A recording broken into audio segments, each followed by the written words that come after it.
Here's a 60-second video marketing tip to give your 2022 a little jump start. Create a social selling introduction. This is important because it lets people know what you do and what you can do for them and the results that they're going to get when they buy what you sell. Just start with this simple formula. Hi, I am with this company. We do these sorts of things for these sorts of people so they get these great results and feel like this. And then give a call to action.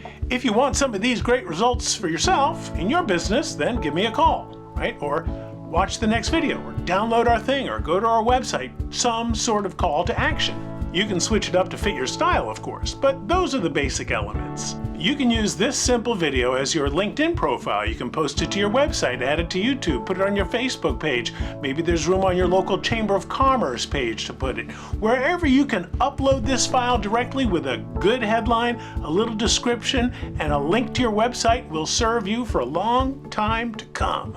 Remember, the first one is always the toughest. The second one might even be a little fun. In business, this is the year for video. This is your year. Would you like a little support? Take a look at our 21-day video marketing jumpstart. Just go to socialjumpstart.com/join, and I'll see you next time.